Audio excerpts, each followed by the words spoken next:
Greetings, everyone.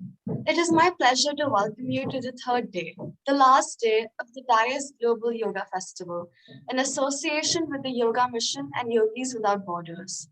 The festival, spanning from 26th to 28th January 2022, celebrates the International Day of Education during the Learning Planet Festival. Join us as we bring to you interactive workshops, learning opportunities, and practice yoga together.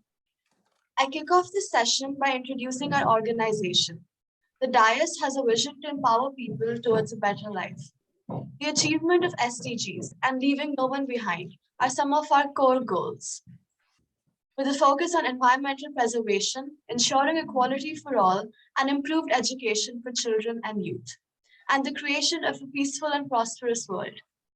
The Dais has collaborated with civil society organizations, international agencies, think tanks, educational institutions, and the youth from all across the world, including industry and academia, for several on ground and virtually held initiatives, emphasizing on SDG 4, quality education, SDG 5, gender equality, SDG 13, climate action, SDG 16, peace, justice, and strong institutions, along with critical interaction, complementing spaces of these SDGs and related goals. The Learning Planet Festival was launched in 2020 by CRI France, that is the Center for Research on Interdisciplinarity, and UNESCO. The festival is open to passionate learners of all ages. This is the third edition of the Learning Planet Festival, which celebrates the International Day of Education on 24th January. Featuring over 400 local events and online activities, co-organized with over 200 partner organizations from around the world, the festival is an open platform of workshops, debates, forums, and other events dedicated to celebrating new ways of learning and teaching. Now, allow me to introduce to you our partners for the Yoga Festival, Yogis Without Borders and the Yoga Mission. The Yoga Mission is an international charitable organization involved with residential and non-residential schools and women's projects, particularly in Varanasi, India, serving 475 underprivileged women and children. Through the Brahmrishi School of Yoga, we teach authentic yoga and philosophy courses, as well as we support the subjects globally. Ancient education was very different from the modern education system. In ancient times, the Rishis Aztecs brought students out of individualism, irrespective of caste, creed, gender, or color, to realize the existent unity behind diversity. Yoga was the means to achieve this objective. The ancient education system was for eternal, everlasting peace of mind, which consequently manifested infinite peace. We are committed to bringing these life skills along with the best of education being available to all without discrimination. Yogis Without Borders is an international team of experts spreading the knowledge and practices of the yoga tradition to anyone interested in transforming their life through its methods. Yoga has always been a teaching that moved its practitioners and everybody it touches to go beyond the boundaries humanity has made for itself. Yoga has always been a teaching of constant transformation. It constantly changed itself and taught others how to evolve. At Yogis Without Borders, we unite yoga teachers and students from around the world for the sake of promoting the old and developing new ideas of yoga. For today's event, I have the pleasure of introducing the amazing Divya ji. Divya Prabha, or Divya ji as we call her, is devoted to yoga for life. She graduated from Oxford University, UK, with a master's with honors in metallurgy and the science of materials, and started an illustrious career with the top UK and American investment banks. Following life-changing experiences, she left this behind, embarking on her spiritual journey with the Brahmrishi Vishwatma Bhavraji.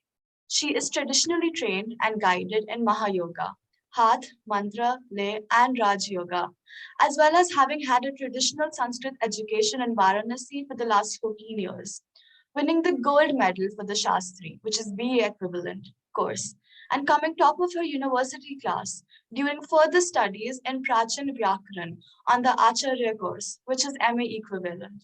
She has broadcast lectures and taken part in discussions on the radio and continues to teach in India as well as internationally. We welcome you, Divya ji, to start today's session. Om Purnamadaha Purnamidam Purnat Purnamudachyate Purnasya Purnamadaya Purnameva Vashishyate. Om Shanti Shanti Shanti. Thank you so much for inviting me to be here today with the incredible, the Dais, who is involved with so many incredible organizations around the world, involved bringing students and young people together with so many high-level think tanks and governing bodies around the world. So it's a great pleasure to be here, part of the Global Yoga Festival. And today we have the third day of our festival. We've had, on the first day, we had a theme of wellness and well-being, and the second day, joy. And today is the day of peace. So what better way than to start with pranayama, thought and breath are twins, because peace is something that all human beings, all beings are always seeking through behind all of our actions. In fact, I don't think there's a single action that anybody performs without the intention of getting peace. The difficulty is we're often looking for peace in these temporary means, rather than looking for how do we get that permanent peace, that permanent stability that stays with us no matter what, taking us into that unshakable, stable existence. So today I've put a little bit of a presentation together. We'll also have a chance to practice some of the techniques that we'll discuss in the presentation. And we'll just start with the presentation that I prepared for you here now. Here you see one of the little brahmacharis here, and we'll look at this more in detail. But here you can see the three bandhas. If you've heard of the three bandhas before, you'll see this wonderful example of how the three bandhas lock and combined with the Padmasana. But let's go back to the beginning.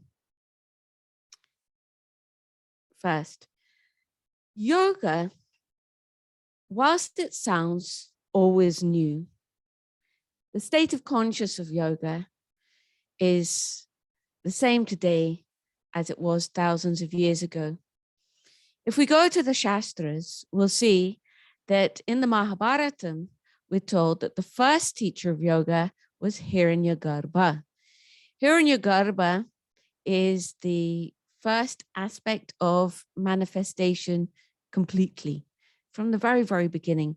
And we first find the songs of praise of Hiranyagarbha in the Rig Veda, which are the original Vedic mantras given to us by the seers and the original yogis, the munis. So that's how old yoga is. Means whether you believe the Vedas are 10,000 years old, 9,000 years old, 20,000 years old, it's irrelevant, because yoga is such an incredible tool that in every generation, it seems like you're hearing something about something new.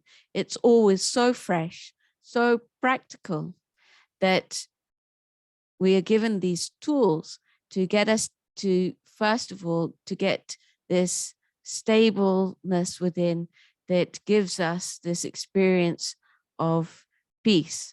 And one of the steps in that is having a peaceful mind. And so pranayama is really the tool that we have to work on the mind. We have in yoga yama, niyam, asana, pranayama, pratyahara, dharan, dhyana, samadhi.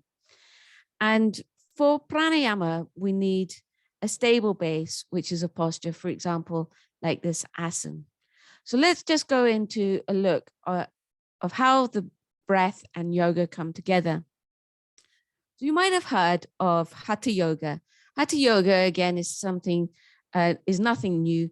There's around 1480 or something.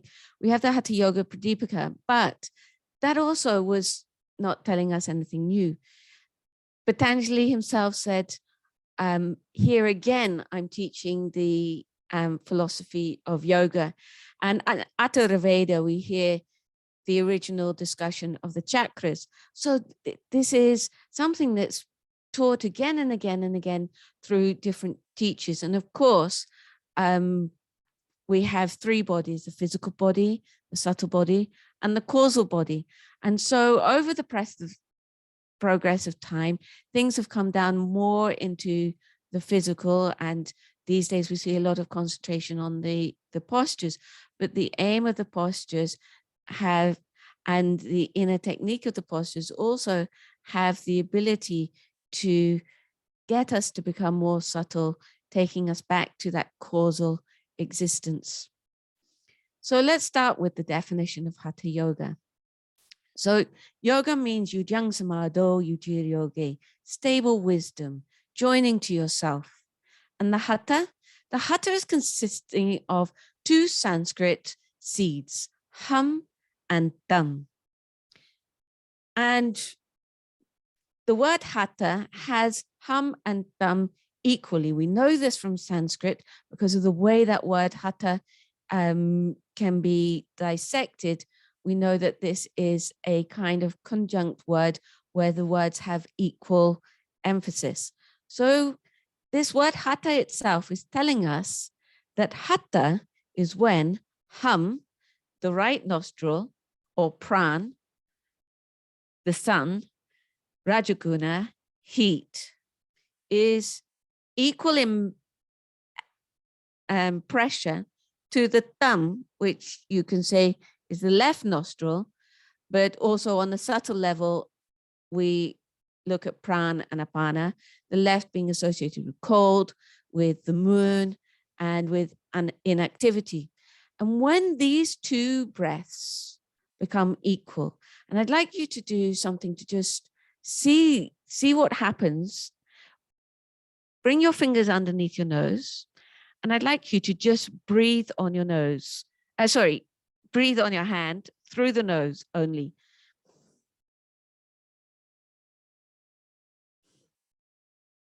And most of you will find that the pressure is different. Either the left nostril will be dominant or the right nostril will be dominant. Have another go. See which nostril is dominant.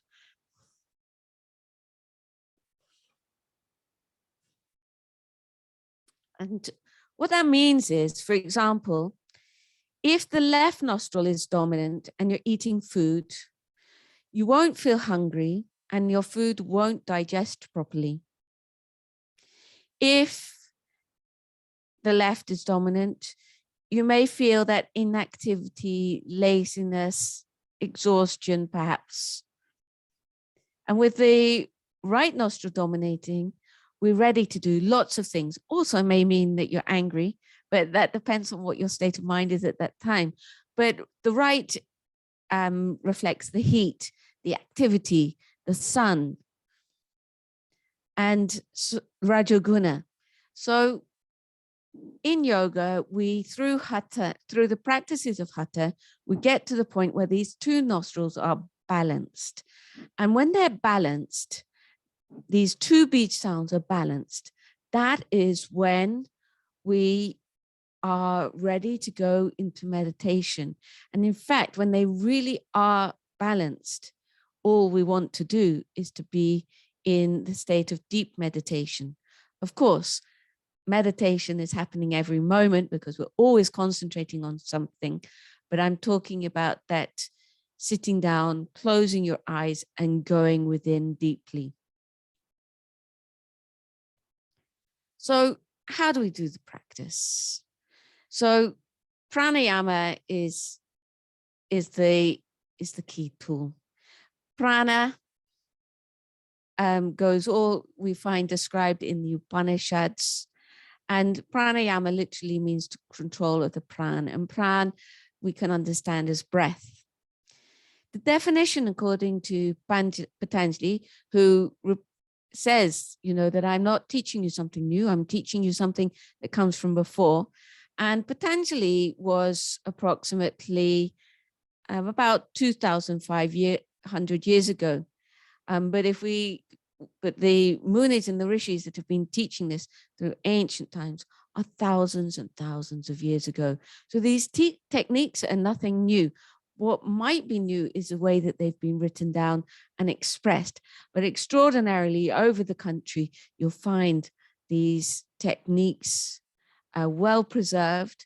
Some differences between different schools of practice, which is absolutely fine. It's all about going in and reaching the state of consciousness of yoga, that samadhi and that union. And that is always the same. That is one thing, just with different levels. So it says, Tasmin sati swasa prasasa yoga tivichedha pranayama.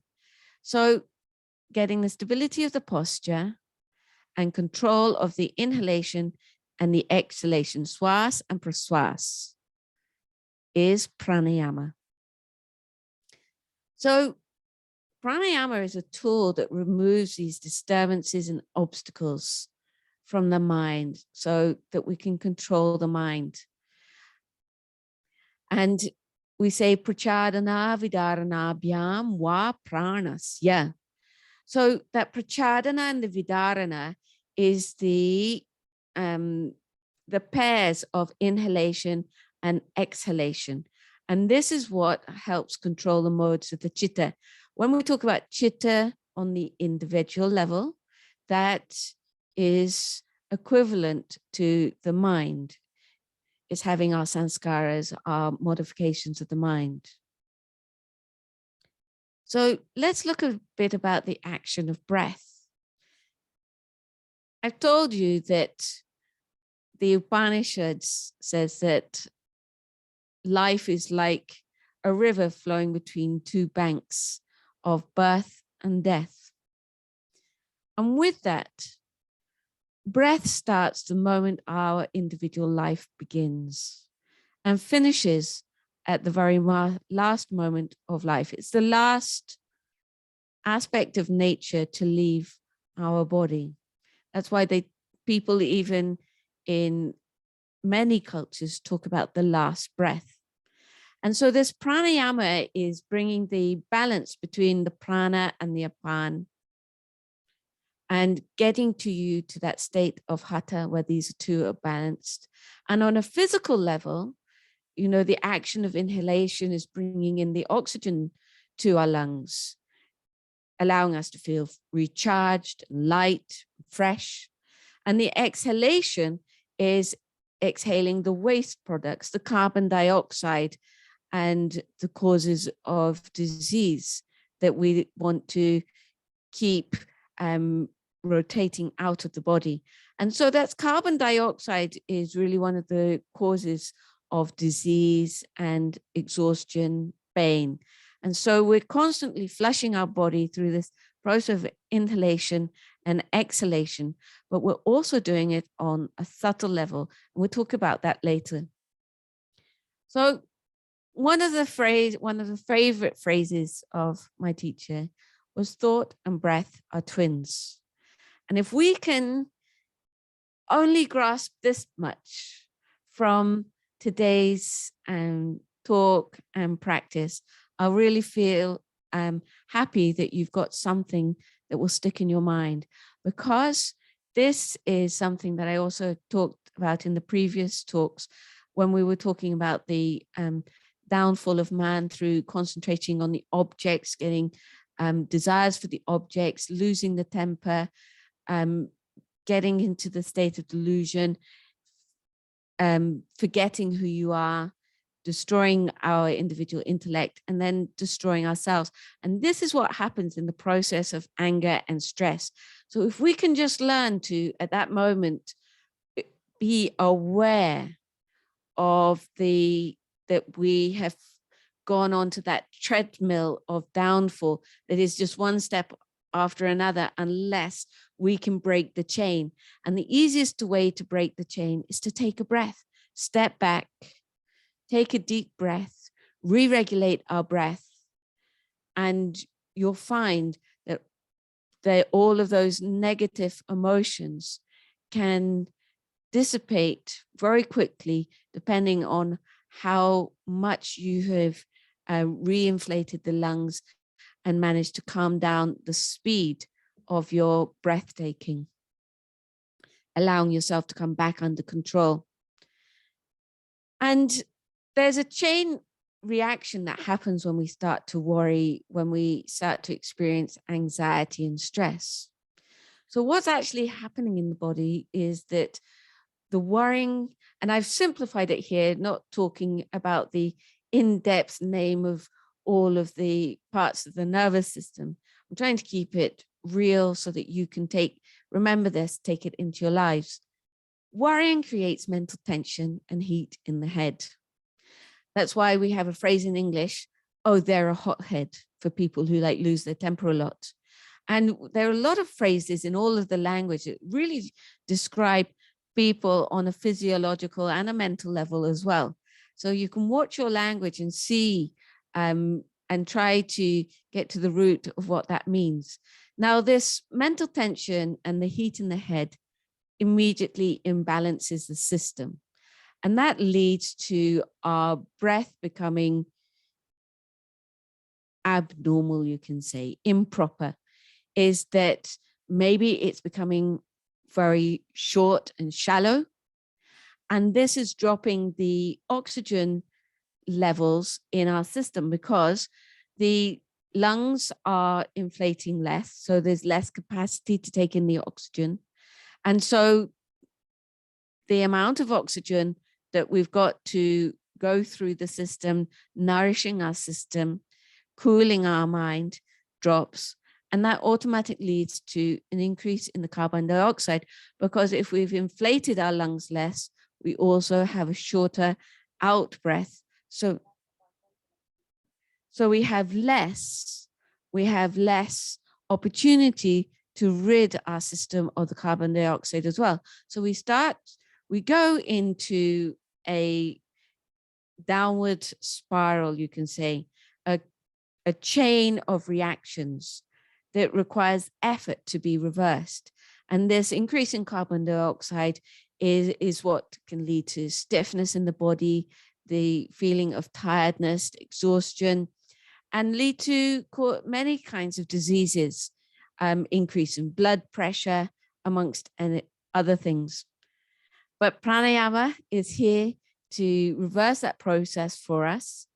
And immediately, through the practices of pranayama, through the practices of controlling our breath, allowing deeper breath, regular breath, gentle breath, we immediately are increasing the flow of oxygen into our system. And that is starting to purify our system. It's moving around the heat in the body that can be destroying some of the impurities. And it's removing that buildup of heat in the head as well. It's allowing the blood to circulate well in the system. Now, this is all on the physical. But on the subtle, we also have five winds, which are called Vayu, which we'll discuss later. And the action of pranayama helps to regulate on the subtle level as well. So pranayama is not just working on the physical, but is also having subtle effects on us through these subtle 5 prans or 5 vayus.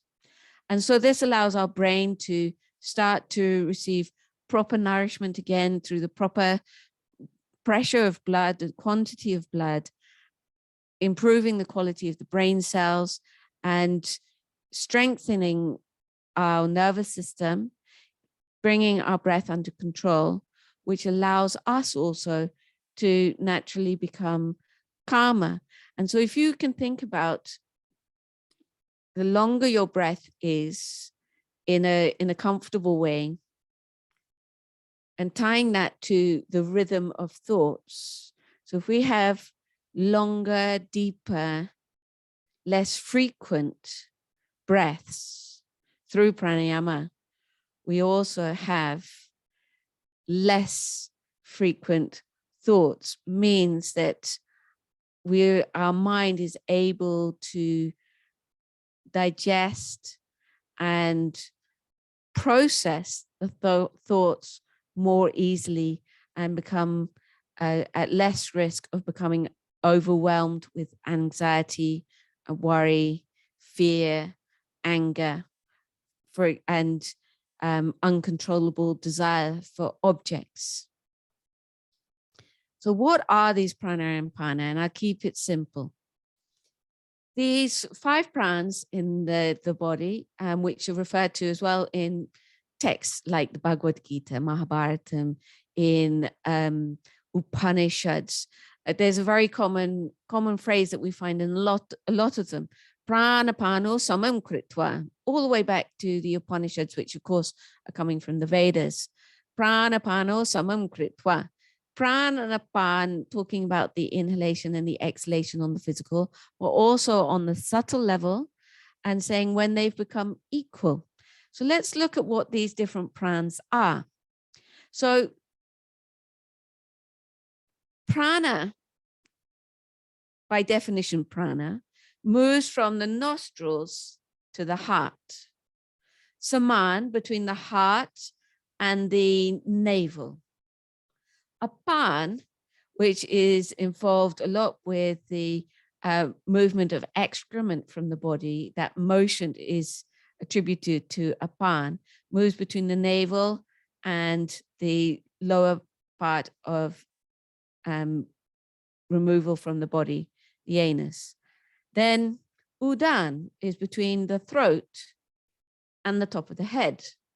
And then vayan is moving in the whole body, pervading the whole body.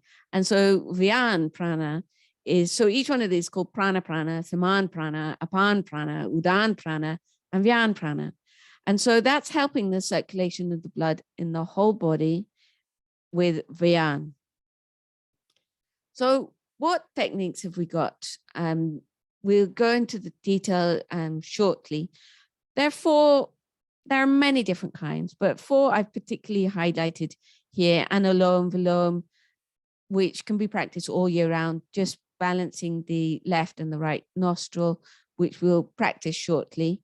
Kapalbhati is a very interesting one, which can be practiced all year round, because like Anulom Viloma, it's neither heating nor cooling. But actually Kapalbhati means Kapal, skull, the top of the head, Bhati, shining, means shining skull. And so this pranayama is quite a difficult one to perfect. The word's taken very easily and lightly, but it requires good practice of Bastrika and Nadi Shodhana before attempting Kapalbhati to really get it coming through the skull. Otherwise, it can be a heating pranayama, which takes me on to Bastrika, which really is to be practiced in the cold season only, unless you have some particular need of it to heal some condition at other times of years. And I'll go into that in more depth shortly. And then Shitali pranayama, which is typically practiced in the hot season because it's a cooling breath. All of these are combined with 3 bandhas and mudras like Khetri mudra, Gyan mudra, which we'll go on to shortly. And we have these holds, Rechak, Parak, and Kumbhak, holding in the breath, holding out the breath, which ultimately lead to a stopping of the breath. And don't think that this is so far away, allowing you to depend on the inner subtle prana. And these techniques are what lead to the lengthening of your breath.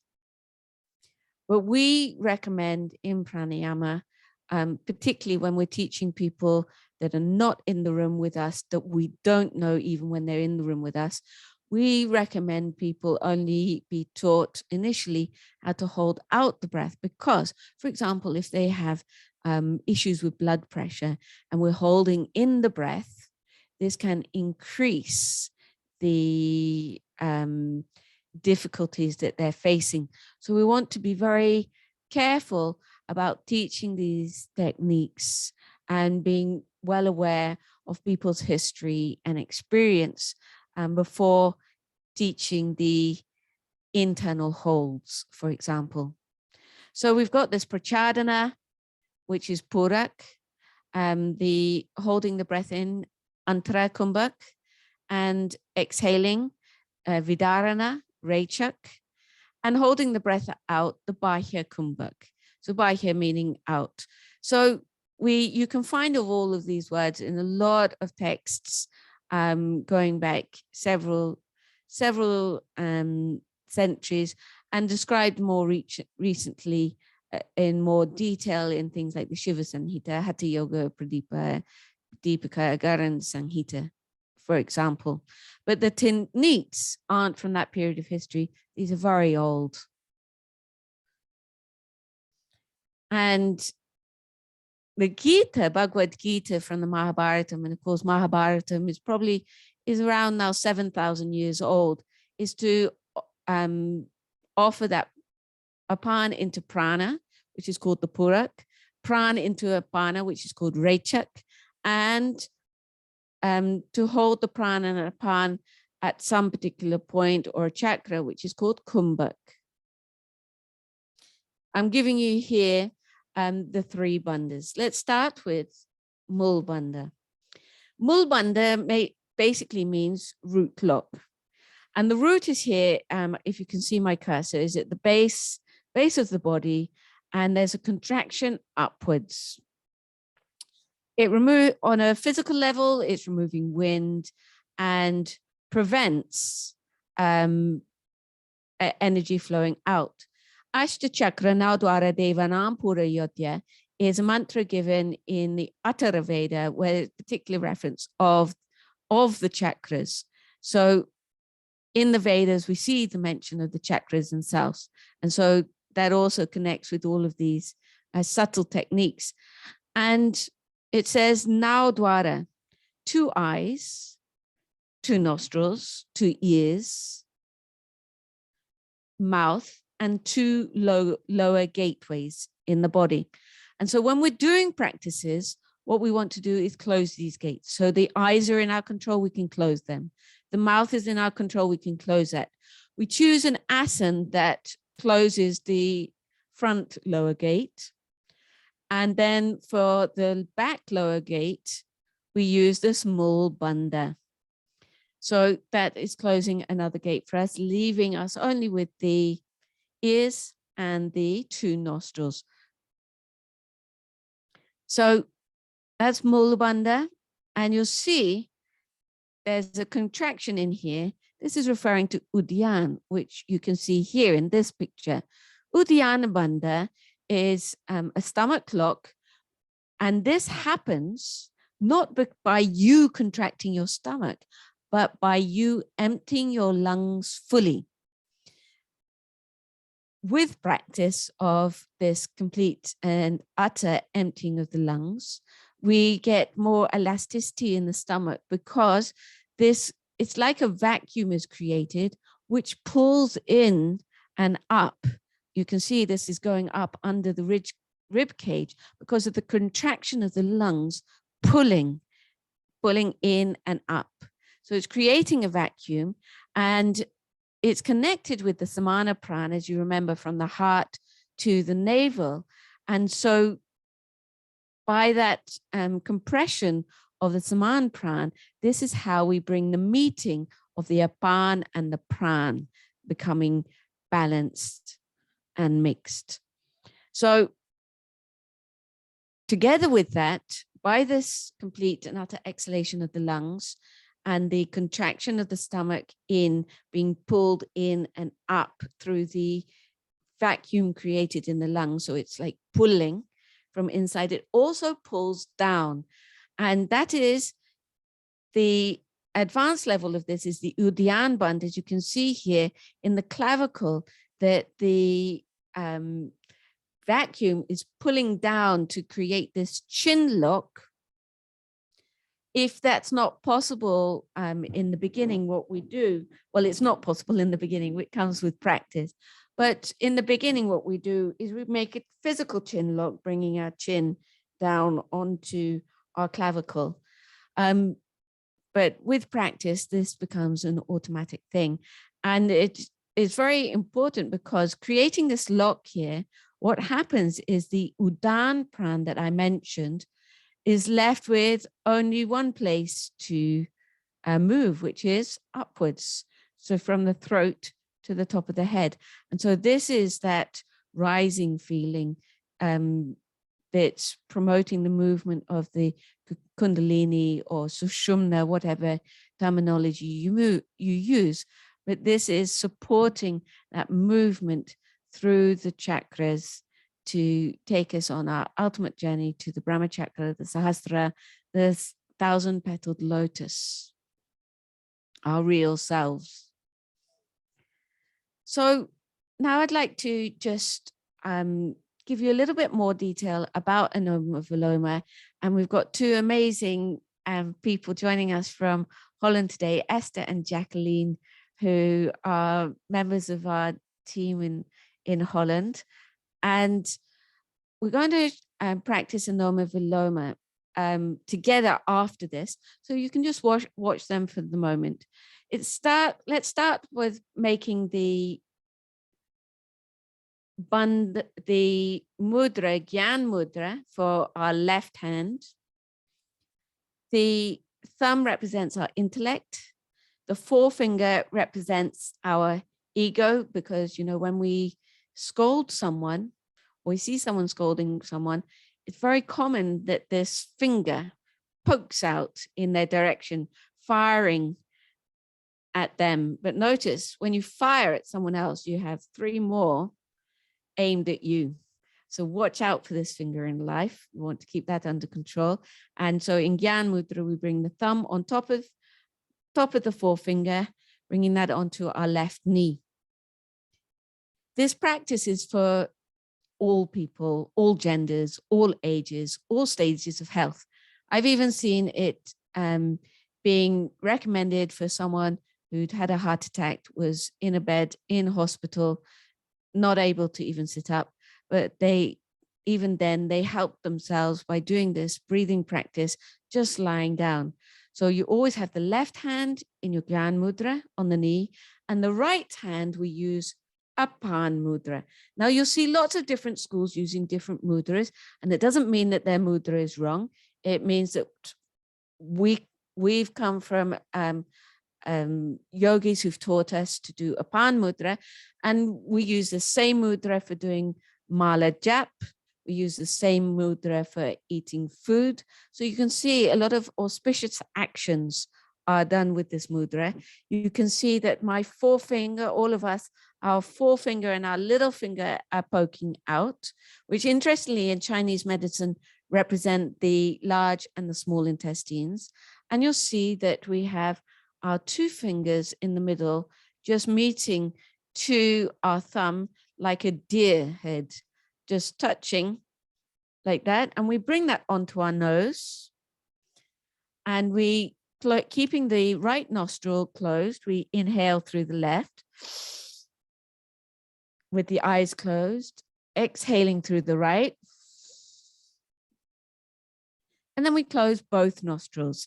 So keeping both nostrils closed, we then open the left inhale in through the left, exhale through the right, and then keeping both closed. Inhale through the right, exhale through the left,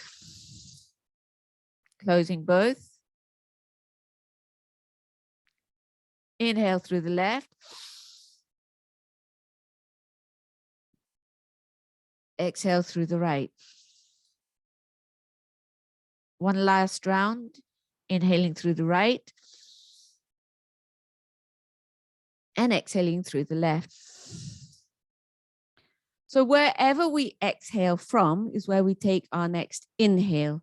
And when we have exhaled, we keep both nostrils closed and focusing on the Agya chakra. This is neither heating nor cooling. We're balancing the left and the right nostril. It's so incredibly refreshing. And we can also have some variations to increase heat and decrease heat, and according to our physical needs at that time. For instance, if it's very hot, we can just keep breathing through the left nostril in and out. And if we have a blocked nostril, then we know that our prana is not balanced. And we can do some extra things like Nadi Shodhana to help us unblock that nostril.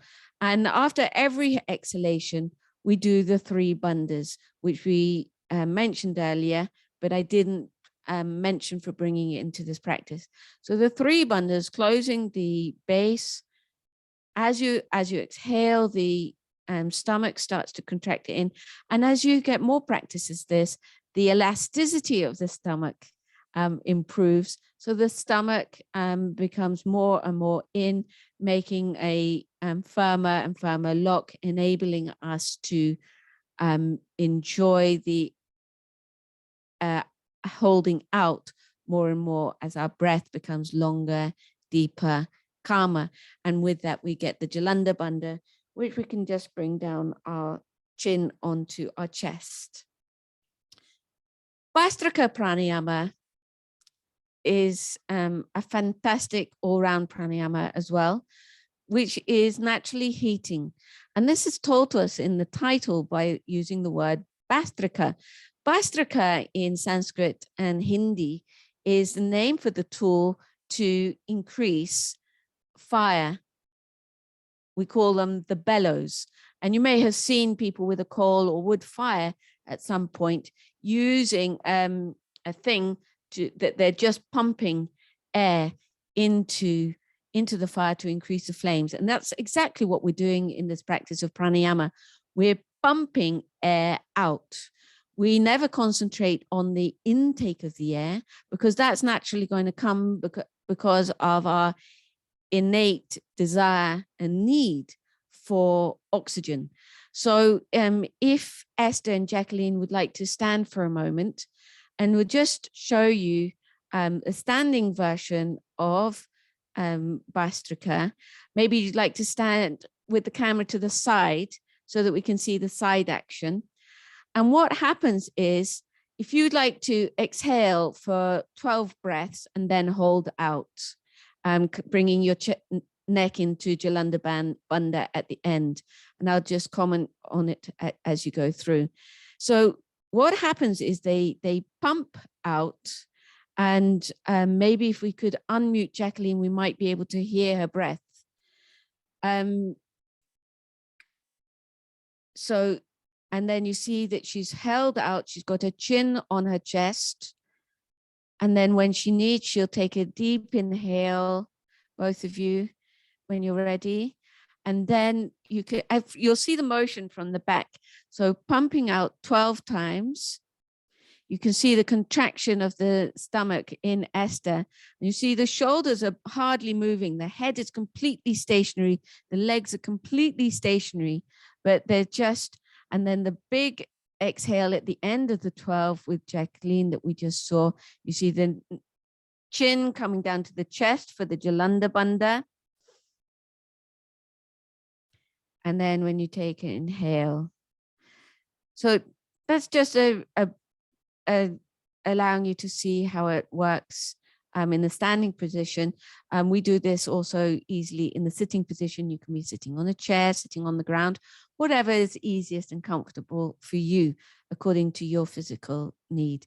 So if you guys would like to come to sit, thanks very much for that. And there's no limit of how long you can do pranayama for, or how many rounds of breaths. In Bhastrika, for instance, whilst we typically start with like doing 12 breaths and then holding out, you can do 20, 50, 100 between each of the bandhas. And this really helps increasing our stability of mind and enabling us to be able to sit longer for meditation comfortably. It's opening a lot of the channels across of the body. It's not just having an effect on the lungs and the stomach muscles, but opening out the subtle channels of our entire being, allowing us to be feeling light and fresh. And you can, with any of these pranayamas, you can always recite whatever your mantra or guru mantra is. And now Nadi Shodhana. Nadi Shodhana is an alternating alternating nostril pranayama. Nadi Shodhana literally means purification of the nadis, all the subtle channels in our body. And when it's a fantastic pranayama to use as a preparation for Kapalbhati. And it also is just a general all-round opening of the channels pranayama. Now, if one nostril is blocked, we would particularly want to go to this pranayama to force the prana to remove the swelling of the nadi or the mucus that's blocking it, whatever it might be. Now, initially, you may not have a very strong sound coming from Nadi Shodhana. It may be something like this. And if you guys would like to do Nadi Shodhana, either if you'd like to do it slowly, so like alternating the nostrils slowly, and then after 10, holding out with the 3 bandhas.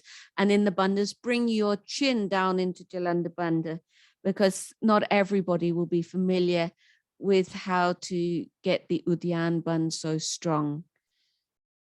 So if you hear like this can be like someone who's not had much practice of pranayama, and it'll be like, I don't know if you can hear that, but with more practice of pranayama, it becomes like this. And this is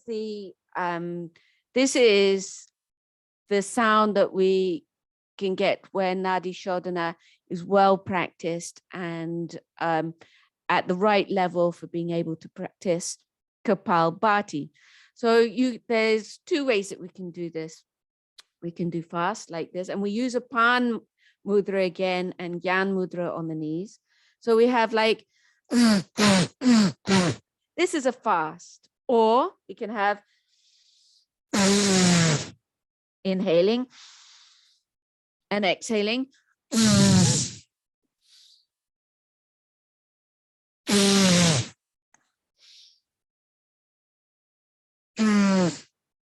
So on each side, we're doing an out and an in.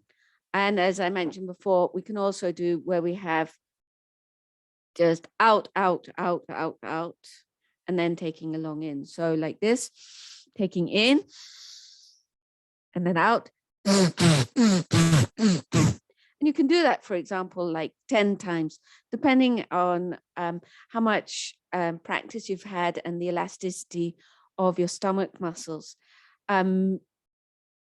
And that vibration of the sound as well is very important. It really shakes everything from inside, clearing all the channels, and you really feel so wonderfully clear from doing this.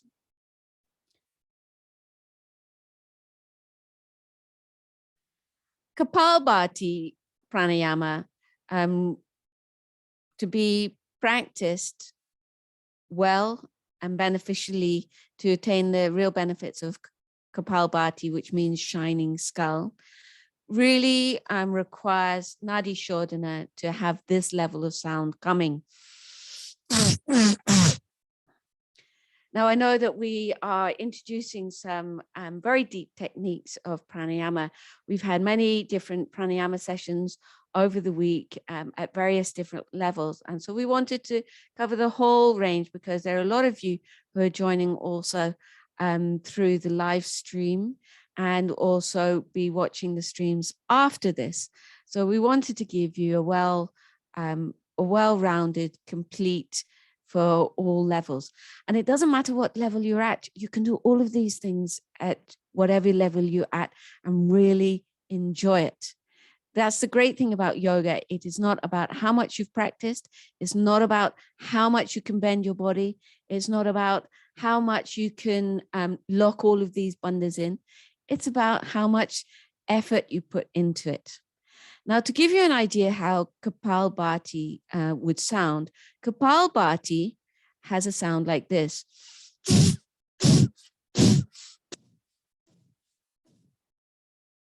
I hope that you can see that there's some form of pressure going up through the forehead. when I'm doing this. Have a look again.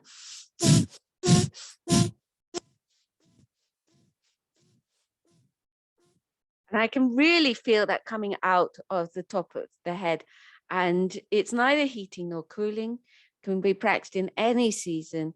But the important thing is to have strong Nadi Shodhana to be able to get the real benefits of this. Otherwise, it's a mix of Kapalbhati and Bhastrika, which, whilst very enjoyable, may lead to a little bit of increase of heat.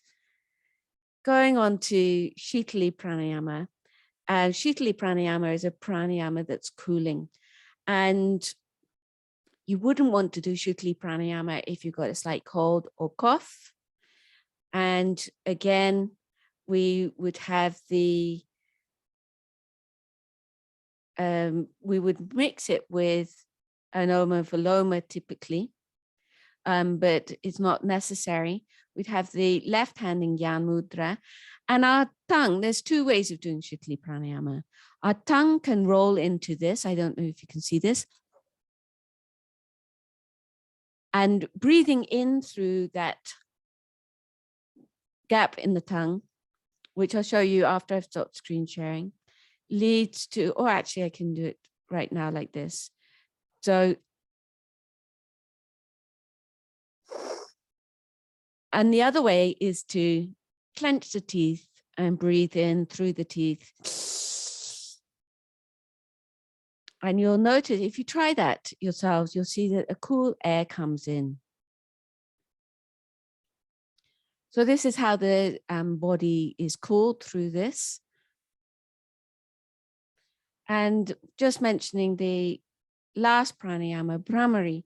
Now, Brahmari, also known as hummingbee breath, what we do is we put both our thumbs closing the ears, and this is a fantastic pranayama for anyone, especially elderly people starting their journey, or anyone starting their journey in yoga, because this can be done with by anybody without having to think about what they're doing at all. So putting the thumbs in your ears, you bring the index and the middle finger on the closed eye, and with the fourth finger down on the nostrils. And so what we are doing is then we're humming. And so we're humming out our breath.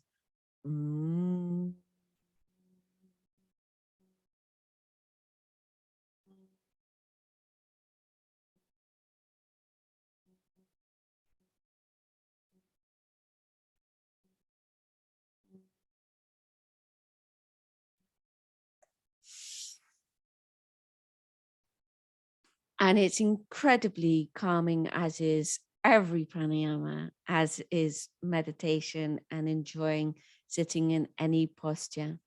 So that gives us a little bit of an introduction to the pranayamas, and that we mentioned before, which allows us to go into meditation using our mantra, such as Om, which is that naturally uplifting sound. And since we've got another 10 minutes or so, we're going to do a little bit of practice together. I encourage you to put your screen on if you are here with us within the Zoom room, so that we can see how you're doing. Wonderful to see you all. And if you'd like to join us in a little bit of Anoma Viloma, I hope that you all have empty stomachs, because we don't want to do pranayama within 3 hours after eating a meal, because with food in our stomach, it can be a little, the food can be regurgitated upwards, which can be very uncomfortable for the system and not good for the pranas. So if you'd like to join us, we could just do about a few minutes of Anoma Viloma.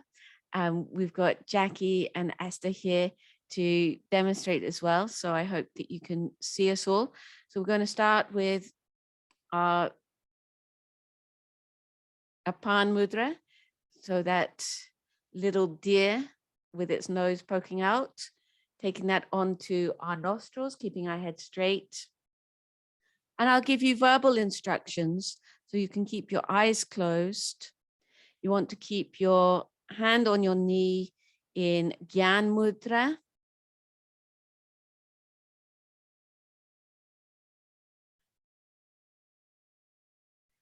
And if you would like to inhale through the left and exhale through the right, hold out the breath, clench in the Mul Bandha, allow your stomach to lock at whatever level it can. Bring your chin down onto your chest in Jalanda Bandha. If you can see Esther, you'll see that her chin lock is locked in there as it drops in. And Jackie's giving us a nice demonstration of bringing the chin down onto the chest. And then you can inhale through the right and exhale through the left.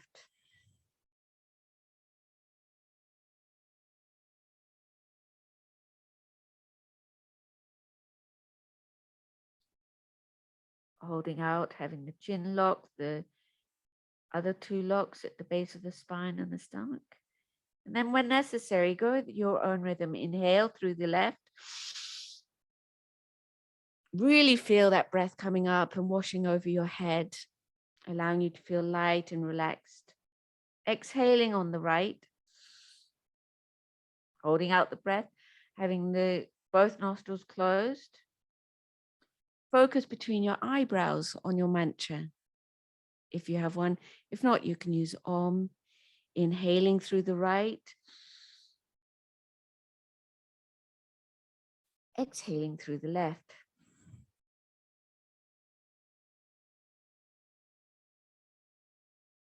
Inhaling through the left.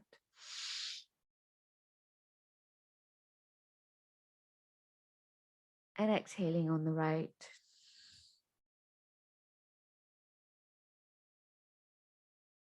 So just showing you one full round now. One round starts like this, inhaling on the right.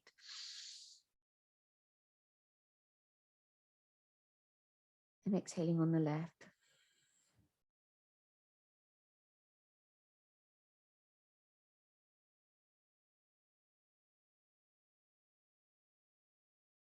Inhaling on the left.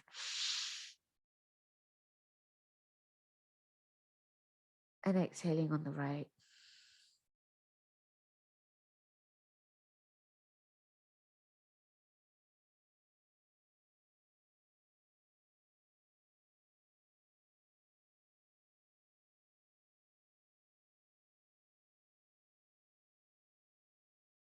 Inhaling on the right.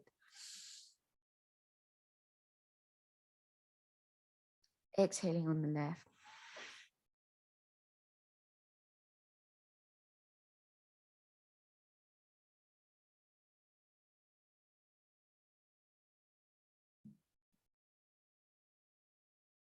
Inhaling on the left.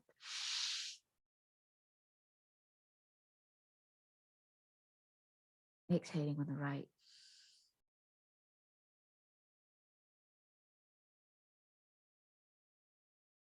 One last round, inhaling on the right.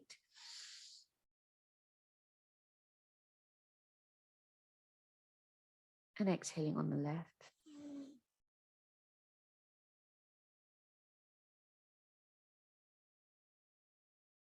Inhaling on the left.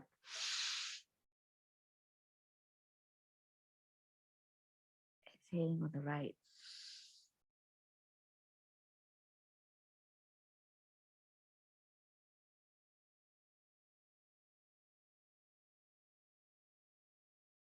If you'd like to drop your hands to your knees, both in Gyan Mudra. And we're going to chant Om 3 times.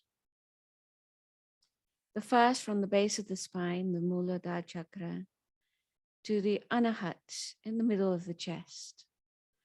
The second from the middle of the chest to the middle of our eyebrows, the Agya chakra. And the third from the Agya chakra, between the eyebrows, to the middle of the top of our head, the Brahma chakra, the 1,000-petaled lotus.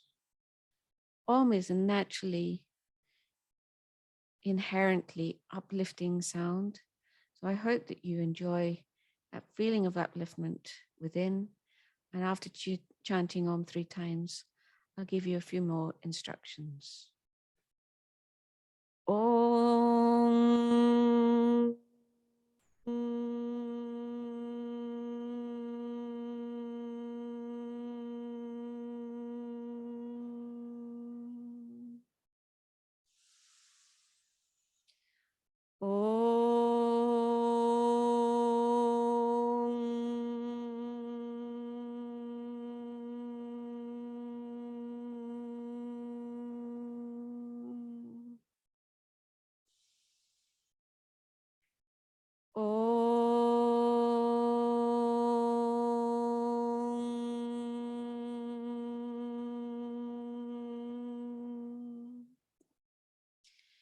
Bring your tongue to the roof of your mouth, and if it's able to go further back towards your throat into Kejri Mudra, that is great. And focus between your eyebrows on that one point. And imagine that you're writing Om or your Guru Mantra.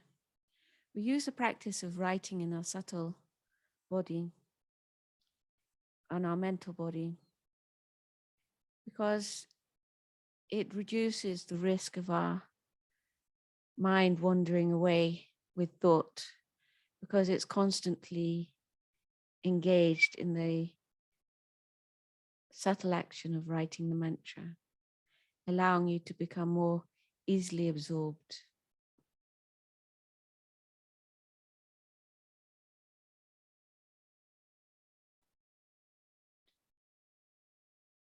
And focus completely on that point between the eyebrows with your mantra, allowing your breath to be gentle, rhythmical,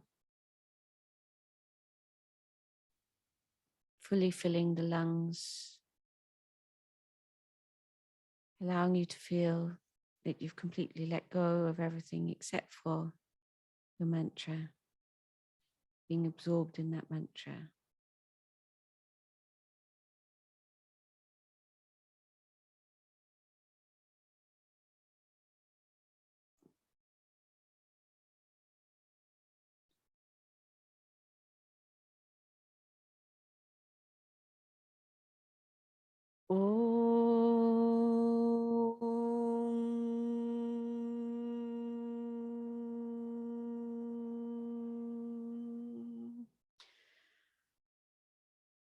Asato ma sadagamaya, tamaso ma jyotirgamaya, mrityo maya mrityam gamaya. Om Save Bhavantu Sukhinaha, Save Santu Niramayaha, Save Bhadrani Pashyantu Ma Kaschit Dukhabhag Bhavet. Om Shanti, Shanti, Shanti. I hope that you feel a little bit lighter, a little bit more peaceful, a little bit more calm after doing this little bit amount of practice. I see there are a couple of questions in the chat. I've received something direct. So if you've got any other questions, please do feel free to ask them either on the stream or here in the group. I've just been asked, how do we know the difference between Kapalbhati? How do we know whether we're doing Kapalbhati or Bastrika? So Bastrika has a sound like this.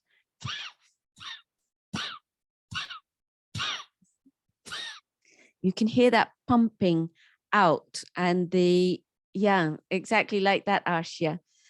So you can feel that with the, you have only concentration on exhaling, and it naturally contracts the stomach, And that contraction of the stomach forces the breath out, making this sound of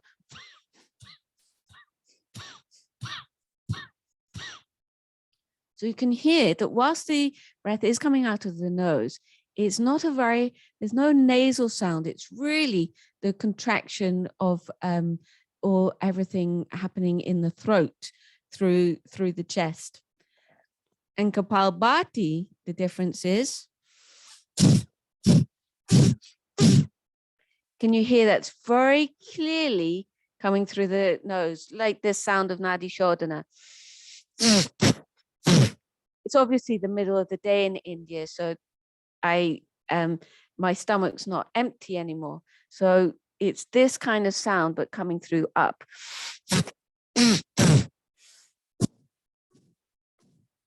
So a very clear difference between Bhastrika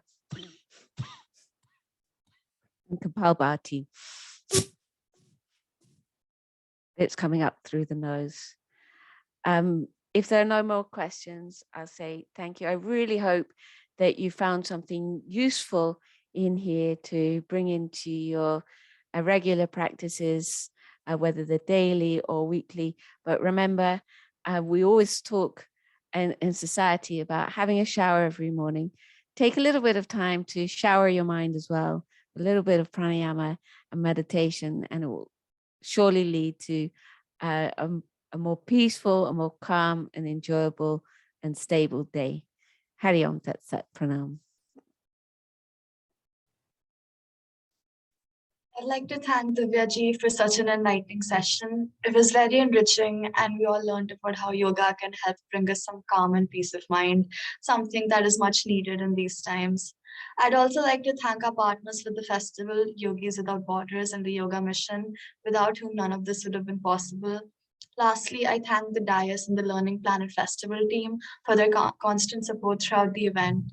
On behalf of the Dais, I also thank everyone who attended for their participation. Esther ji, Jacqueline ji, thank you very much.